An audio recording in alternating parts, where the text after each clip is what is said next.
This is one of my favorite places in the entire world here in the Okanagan. I'm in Osoyoos right now, not far away in Penticton. My dad took us camping here when I was a kid, and I remember I walked over to the lake, and it was the first time I'd ever seen a jet ski. These kids were tearing around on these things, and I went back to my dad and I said, "Can you rent me one?" He said, "Well, $100 for an hour. There's no way we're doing that." So he rented me one of these little pedal boats, this little yellow plastic thing. I pedaled my way out to the middle of the lake, and then sure enough, these kids, these rich kids came along and started splashing me with their Sea-Doos and their jet skis and laughing at me for being on this little pedal boat. So I pedaled back to the shore, and I was in a puddle of tears, and I told my dad that I wanted to have a jet ski.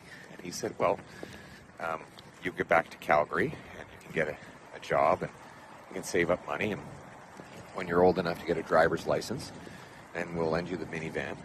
You can fill it up with gas with your own money and drive back out and rent yourself a little camp spot, and then go out and rent a jet ski.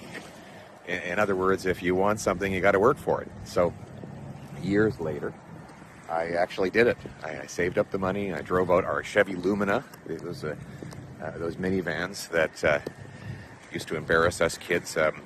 They looked like a spaceship. But anyway, I borrowed my mom's minivan, drove out to BC, and rented myself a Sea-Doo. Moral of the story is hard work is supposed to pay off. And that's actually kind of why we're in this, because right now hard work doesn't pay off. Our young people do work like crazy. They just don't get a lot for it after they pay tax and inflation and housing costs. So anyway, simple little campground story, important lessons, good memories. And I wish we could stay here and camp a little bit, but we're a little with the kids, but a little busy right now, so it doesn't look like there's going to be any camping on this trip. Anyway, fun little story.